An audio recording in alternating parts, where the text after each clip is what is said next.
Well, hello, my friends. Welcome to a new episode of The Power of Surrender with Hugh, where every day we take a card from the Power of Surrender deck by Dr Judith Orloff and we discuss it for food for thought and inspiration for you all during this challenging time we're all living through. Today's card is Surrender Obsessive Thinking. Now, I think a lot of people have some experience of this, and even if you're not a person who gets obsessive about things, we've definitely come across somebody else who is. And this is, it was when I was younger, I had one or two experiences of this, where you just get so focused on something and you have to know the answer to it and have to figure it out, and you just become, so focused on it. I hesitate to use the word obsessed, but I have seen friends of mine just like they have one topic of conversation. It's this person that they're thinking about or a situation in their job, and all they ever do is just talk about that one thing all the time. And it gets very old for people who are around it, but you genuinely see for people that it really is like it's like they can't rest until they have the answer. They don't feel like they can be themselves or be relaxed until they know the answer. And so I've seen it firsthand. So it's a challenging thing, but we have solutions here on the card, and it says, if you're obsessing about a person or situation, turn the dilemma over to spirit. Doing this will help bring you clarity. What does it say? Or even solve the problem. Will help bring you clarity or even solve the problem. Sorry, it's the lighting here off the main light here catches my eyesight off. So that's it. It's very simple. If you're obsessing about a person or situation, turn the dilemma over to spirit. Now, I think the word dilemma is very important because that's what it is to the people who are obsessed or who are focused, over-focused, or singularly focused, tunnel vision about a person or a thing. It is a real dilemma for you when you're in that situation, and it's kind of like you get caught in a mental trap, and so the idea of giving it over to spirit, of saying to your higher power, please, will you just take this off my shoulders and help this resolve in whatever way is the best possible resolution for me. And that's a tricky thing to do, but in doing that, as it says, because when you think about it, what you're doing is you literally are taking it off your shoulders, you're releasing it.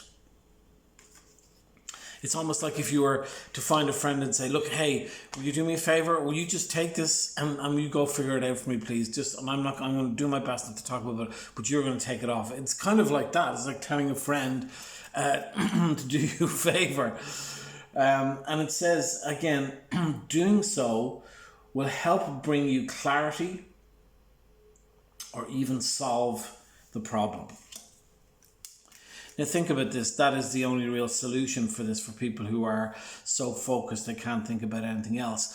To look at the situation and to go,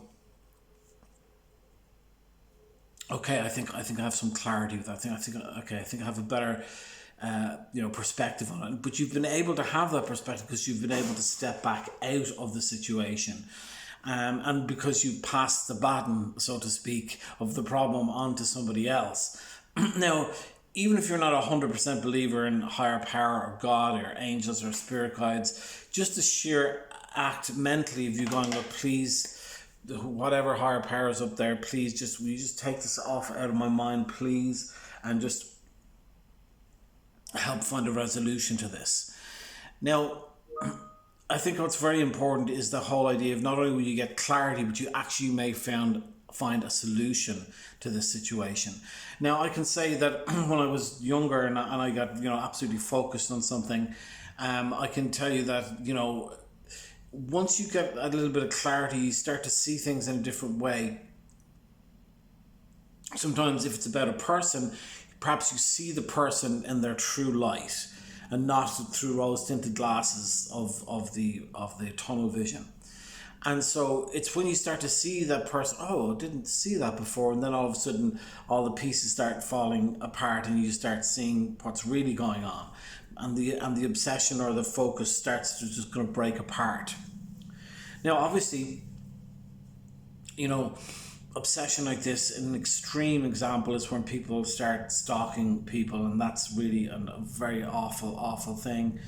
I have not experienced having a stalker before, but I have talked to people who have, and it's a very, very scary situation, and you know, thankfully that's a rare thing. And what we're talking about, and why I bring it up, is I think a much lighter version of that, where we're talking about something that generally a lot of people have experienced. You know, it could be, for example, somebody is fallen into sports, and basically, you know, they're just obsessed about they have to get onto the A team, or somebody who's working in school and they have to get an A grade, or somebody who's in an acting class and has to book the role or has to be the number one student. So there's different kind of obsessive thinking out there. But the idea of passing this problem on to somebody else, and especially your higher power, to get your mind off it, to give you clarity so you can see things better, and may even find the solution to the situation. And you know, sometimes this could have a nice ending to it, you know, but other times it can be exposing to what something really is as opposed to what we think it is. And then the obsession with the tunnel vision stops, and you're like, oh wow, what was I thinking? Oh my lord, you know. So that's why this card is so important, because, and I also like, the reason I brought up with the stalking thing is because I'm not for a second trying to say that stalking is okay, because it's not. There's no excuse for it. But what I am saying is that sometimes when people get a little bit obsessive or focused on a person that they believe they're in love with, or they have a situation, like I said, in a job where they're getting competitive and they're super focused on something, that's the type of common experience that I'm talking about, that I think all of us have seen firsthand or experienced in our own life. So very, very interesting card. If you have any thoughts on it, please let me know, comment underneath. But I think there's plenty of food for thought and inspiration there in the little conversation we had about the card. And I hope you all, my friends, have a great rest of your day, and I'll be back with another episode tomorrow. Boom.